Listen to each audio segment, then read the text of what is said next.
Boa tarde a todos. Sejamos sempre agradecidos pelas dádivas e bênçãos recebidas. Pai nosso, que estais nos céus, santificado seja o vosso nome. Venha a nós o vosso reino. Seja feita a vossa vontade, assim na terra como nos céus. O pão nosso de cada dia nos dai hoje. Perdoai nossas dívidas, assim como perdoamos nossos devedores. Não nos deixeis cair em tentações, e livrai-nos, Senhor, de todo o mal, que assim seja. Do Evangelho segundo o Espiritismo, por Allan Kardec, capítulo 10, Bem-aventurados os misericordiosos. Reconciliar-se com os adversários. Conserta-te sem demora com o teu adversário, enquanto estás a caminho com ele, para que não suceda que ele te entregue ao juiz e que o juiz te entregue ao seu ministro, e sejas mandado para a cadeia. Em verdade te digo que não sairás de lá enquanto não pagares o último centil. Evangelho de Mateus. Há na prática do perdão e na prática do bem em geral, além de um efeito moral, um efeito também material. A morte, como se sabe, não nos livra dos nossos inimigos. Os espíritos vingativos perseguem sempre com seu ódio, além da sepultura, aqueles que ainda são objeto do seu rancor. Daí ser falso, quando aplicado ao homem o provérbio: morto cão acaba a raiva. O espírito mau espera que aquele a quem quer mal esteja encerrado em seu corpo, e assim menos livre, para mais facilmente o atormentar, atingindo nos seus interesses ou nas suas mais caras afeições. É necessário ver neste fato a causa da maioria dos casos de obsessão, sobretudo daqueles que apresentam certa gravidade, como a subjugação e a possessão. O obsedado e o possesso são, pois, quase sempre vítimas de uma vingança anterior, a que provavelmente deram motivo por sua conduta. Deus permite a situação atual para os punir do mal que fizeram, ou se não o fizeram, por haverem faltado com a indulgência e a caridade, deixando de perdoar. Importa, pois, com vistas à tranquilidade futura, reparar o mais cedo possível os males que se tenha praticado em relação ao próximo e perdoar aos inimigos, para assim se extinguirem antes da morte todos os motivos de desavença, toda a causa profunda de animosidade posterior. Dessa maneira, se pode fazer de um inimigo encarnado neste mundo um amigo no outro, ou pelo menos ficar com a boa causa. E Deus não deixa ao sabor da vingança aquele que soube perdoar.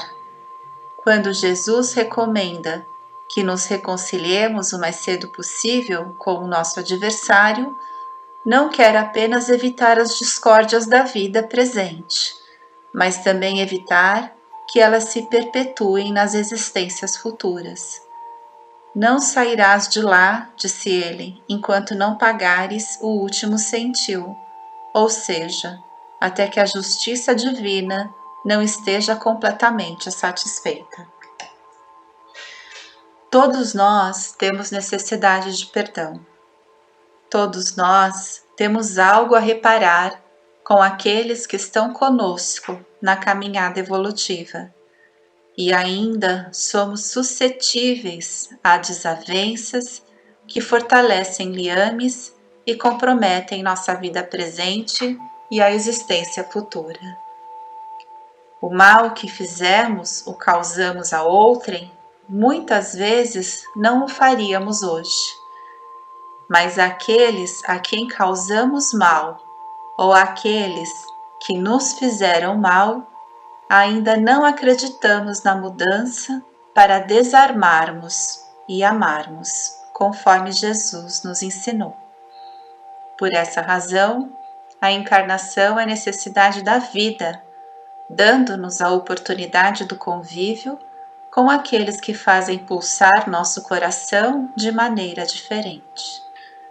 Sejamos agradecidos pelas bênçãos da vida, que nos oportunizam a reparação de nossos delitos, libertando-nos assim das amarras que tanto nos consomem as energias e retardam nosso progresso evolutivo. Fazer de um inimigo um amigo é a melhor recompensa que devemos almejar. No nosso último encontro, ouvimos as instruções de Telésforo, antigo lidador da comunicação. Apresentou as condições em que a Terra se encontra para os candidatos ao serviço de mediunidade e doutrinação, que se interessem pela sublimidade do sacrifício e renúncia com o Senhor. Deixou claro que quem não deseje servir nessas condições, procure outros gêneros e tarefas. Continua a lição em curso, no capítulo de hoje, Advertências Profundas, dizendo-nos: irmãos nossos, prosseguiu Telésforo sobre o calor de sagrada inspiração, fazem-se ouvir na terra gritos comovedores de sofrimento. Necessitamos de servidores que desejem integrar-se na escola evangélica da renúncia.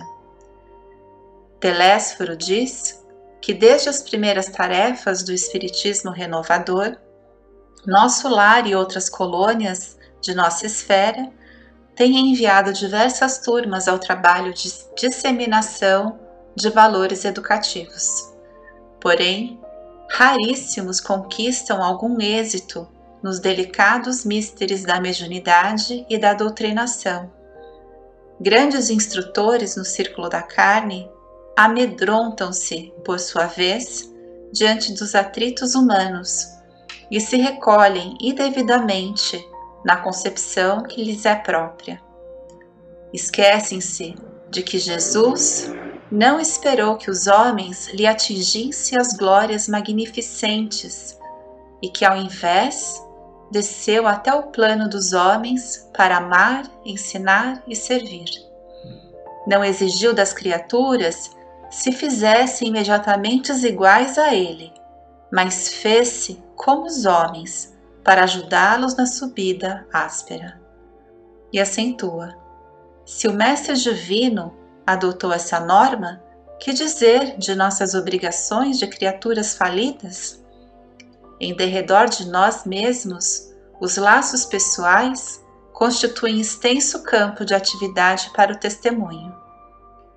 Cessem, para nós outros, a concepção de que a terra é o vale tenebroso, destinado a quedas lamentáveis, e agasalhemos a certeza de que a esfera carnal é uma grande oficina de trabalho redentor.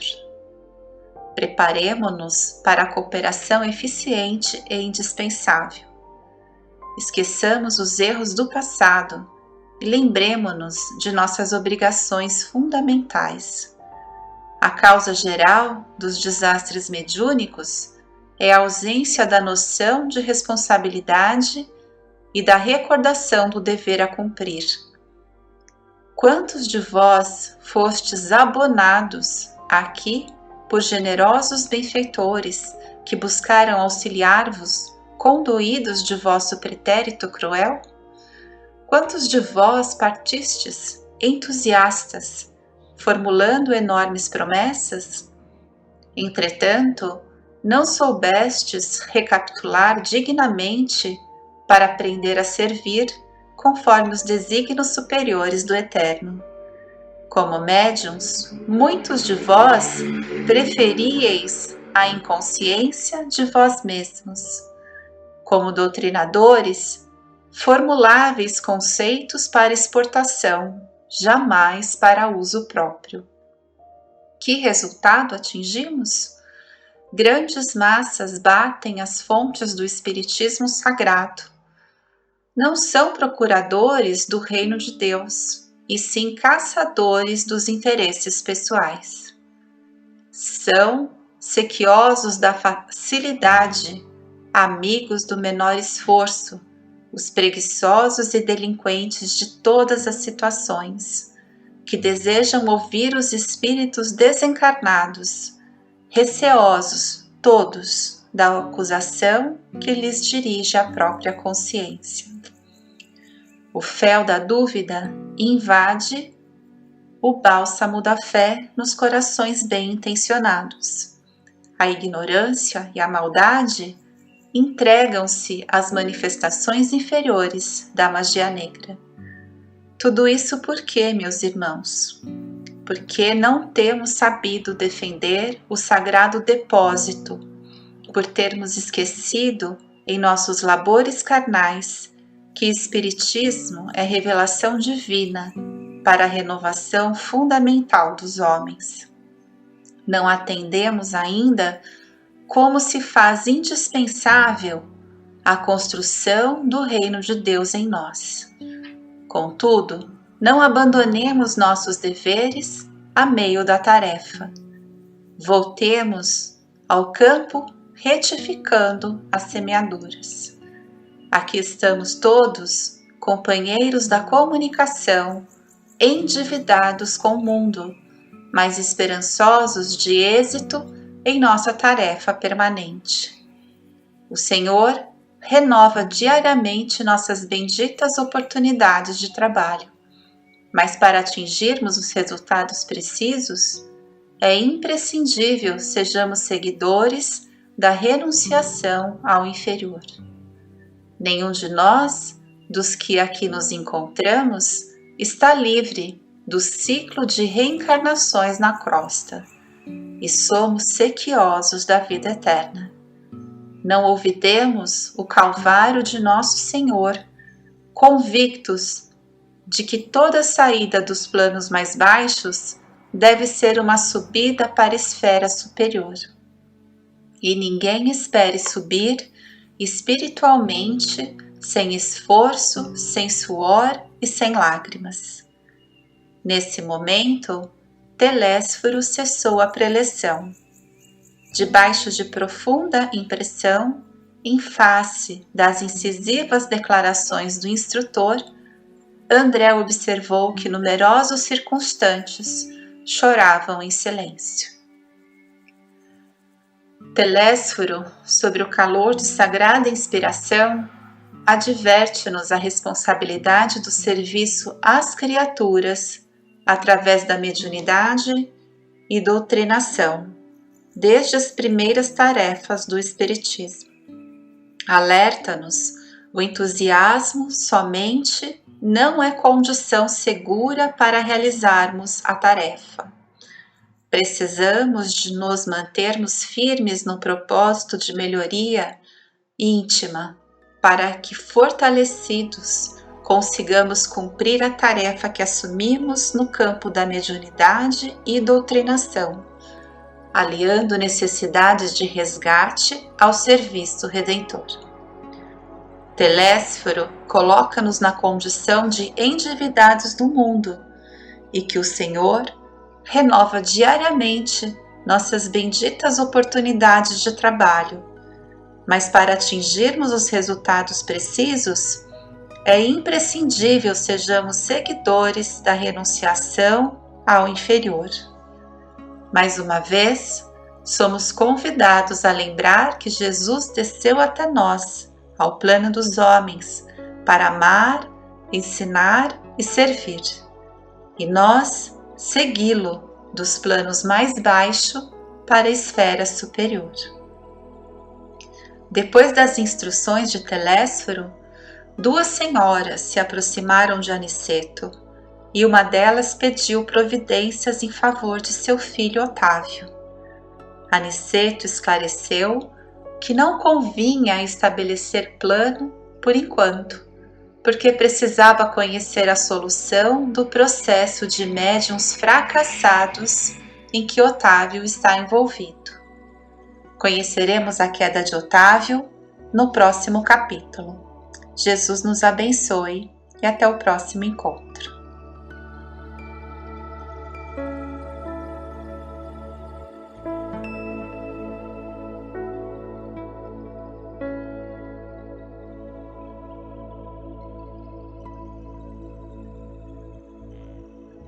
Boa tarde a todos.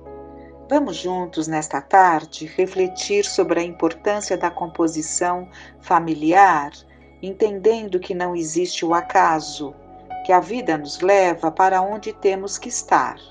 É claro que pelo livre-arbítrio podemos fugir temporariamente aos compromissos, mas vamos focar na composição da família e a importância do fortalecimento dos laços afetivos entre os corações mais afins e a grande oportunidade de transformar desafetos em afetos. Vamos começar com o Evangelho segundo o Espiritismo? No tema, os laços de família são fortalecidos pela reencarnação e rompidos pela unicidade de existência. Os laços de família não são destruídos pela reencarnação como pensam certas pessoas. Pelo contrário, são fortalecidos e reapertados. O princípio oposto é que os destrói. Os espíritos formam no espaço grupos ou famílias unidos pela afeição, pela simpatia e a semelhança de inclinações. Esses espíritos, felizes de estarem juntos, procuram-se. A encarnação só os separa momentaneamente, pois que uma vez retornado à erraticidade, eles se reencontram como amigos na volta de uma viagem.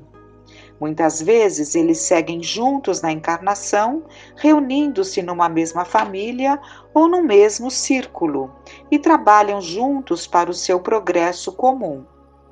Se uns estão encarnados e outros não, continuarão unidos pelo pensamento. Os que estão livres velam pelos que estão cativos, os mais adiantados procurando fazer progredir os retardatários. Após cada existência, terão dado mais um passo na senda da perfeição. Cada vez menos apegados à matéria, seu afeto é mais vivo, por isso mesmo que mais purificado, não perturbado pelo egoísmo, nem obscurecido pelas paixões.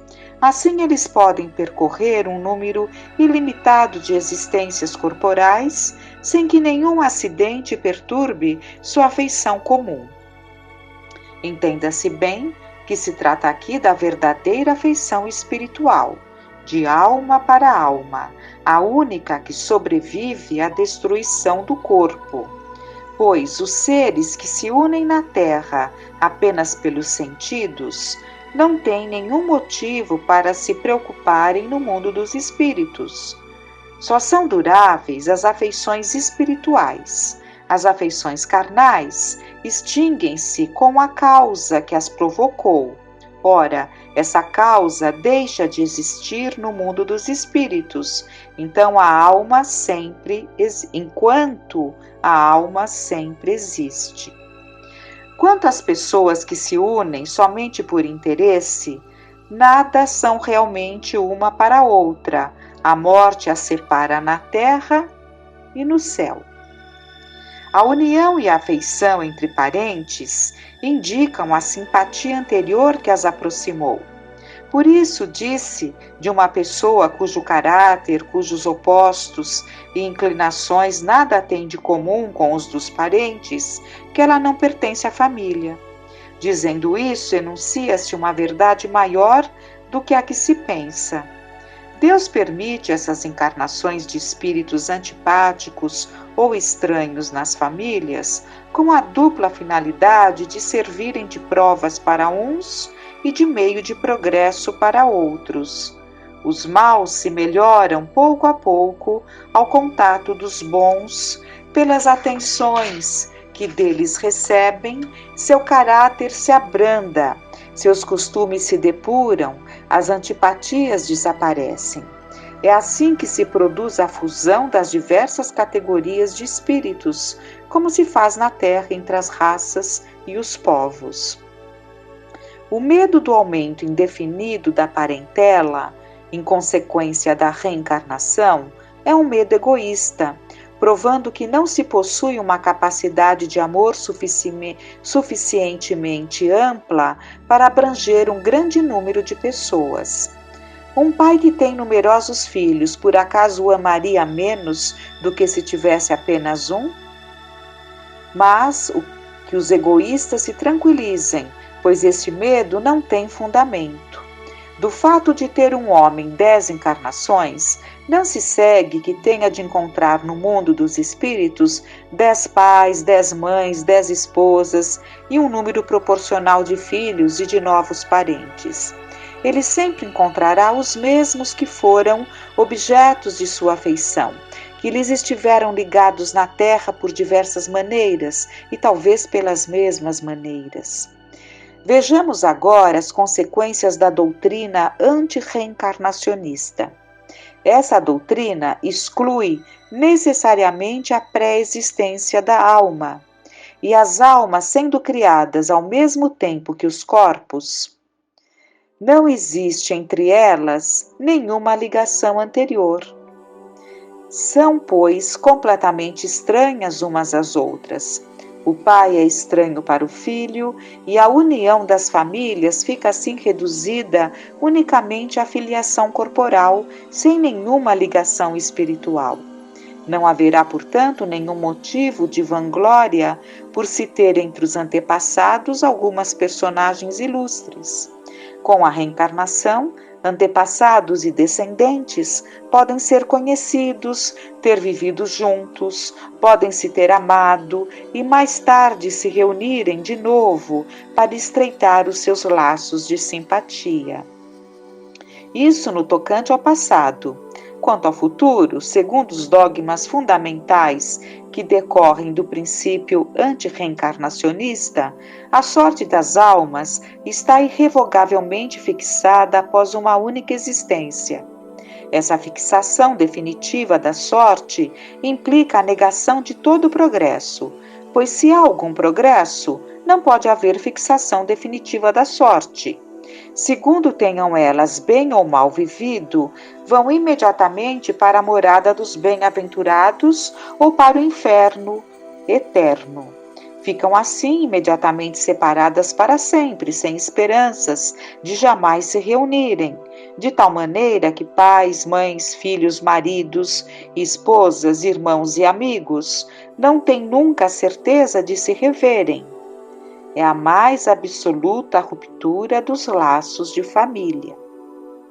Com a reencarnação e o progresso que lhe é consequente, todos os que se amam se encontram na terra e no espaço e junto gravitam para Deus. Se há os que fracassam no caminho, retardam o seu adiantamento e a sua felicidade.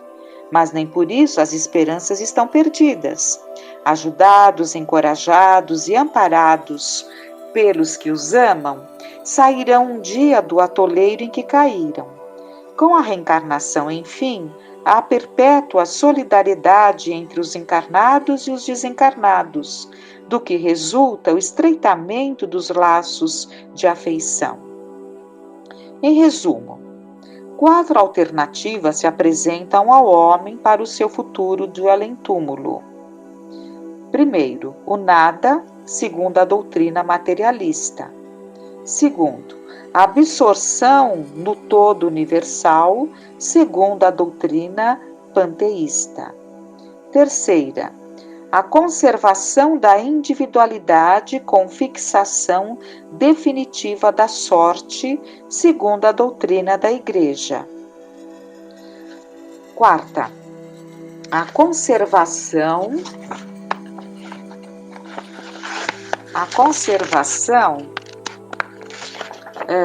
da individualidade com o progresso infinito, segundo a doutrina espírita. De acordo com as duas primeiras, os laços de família são rompidos pela morte e não há nenhuma esperança de se reencontrarem com a terceira. se reencontrarem. Com a terceira, a possibilidade de se reverem, contanto que estejam no mesmo meio, podendo esse meio ser o inferno ou o paraíso. Com a pluralidade das existências, que é inseparável do progresso gradual, existe a certeza da continuidade das relações entre os que se amam, e é isso que constitui a verdadeira família. E completando então essa importante temática, temos no livro SOS Família, no capítulo Laços Eternos, um texto da Joana de Ângeles. A reencarnação estreita os vínculos do amor, tornando os laços eternos, pelo quanto faculta de experiência na área da afetividade familiar. Enquanto as ligações de sangue favorecem o egoísmo, atando as criaturas às algemas das paixões possessivas, a pluralidade das existências ajuda, mediante a superação das conveniências pessoais, a união fraternal. Os genitores e nubentes, os irmãos e primos, os avós e netos de uma etapa trocarão de lugar no grupo de companheiros que se afinam, permanecendo os motivos e emulações da amizade superior. O desligamento físico pela desencarnação faz que se recomponham no além-túmulo as famílias irmanadas pelo ideal da solidariedade, ensaiando os primeiros passos para a construção da imensa família universal. Quando a força do amor vigilante detecta as necessidades dos corações que mergulham na carne, sem egoísmo, pedem aos programadores espirituais das vidas que lhes permitam acompanhar aqueles afetos que os anteciparam, auxiliando-os nos cometimentos encetados e reaparecem na parentela corporal ou naquela outra, a da fraternidade real que os une e faculta os exemplos de abnegação, renúncia e devotamento. Este amigo que te oferece braço forte, este companheiro a quem estimas com especial carinho, aquele conhecido a quem te devotas com superior dedicação, este outro colega que te sensibiliza, esse outro discreto benfeitor da tua vida, aquele outro vigilante auxiliar que se apaga para que apareças, são teus familiares em espírito, que ontem envergaram as roupagens de um pai abnegado ou de uma mãe sacrificada, de um irmão zeloso ou primo generoso, de uma esposa fiel e querida ou de um marido cuidadoso, ora ao teu lado, noutra modalidade biológica e familiar, alma irmã da tua alma, diminuindo as tuas dores no carreiro da evolução, impulsionando-te para cima sem pensarem em si.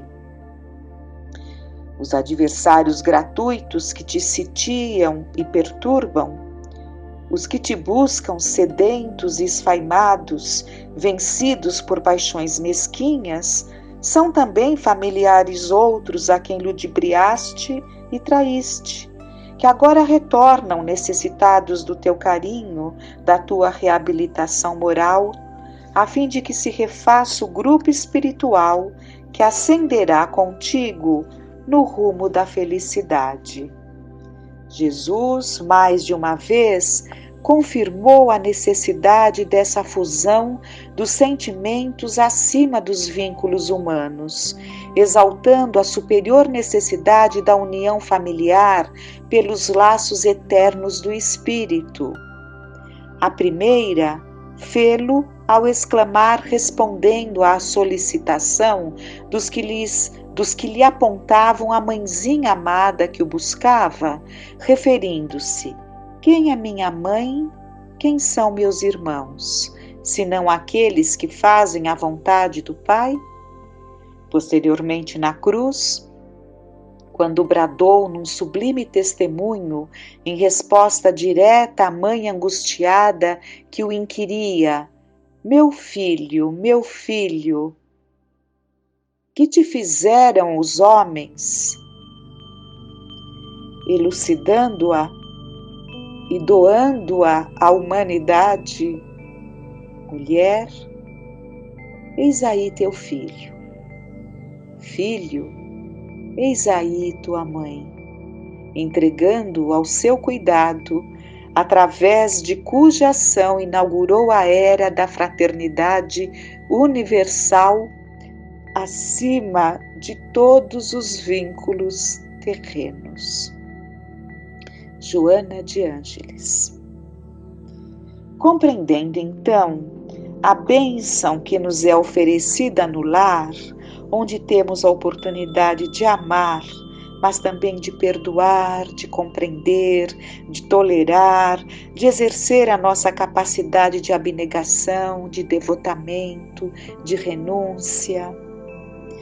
Dentro das necessidades de crescimento e reajuste, pode haver um filho que não se afina com os ideais da família, que exige mais cuidados, mais paciência, mas é justamente este que deve mais ser aconchegado, abençoado por nós, tantas vezes quantas se fizerem precisas.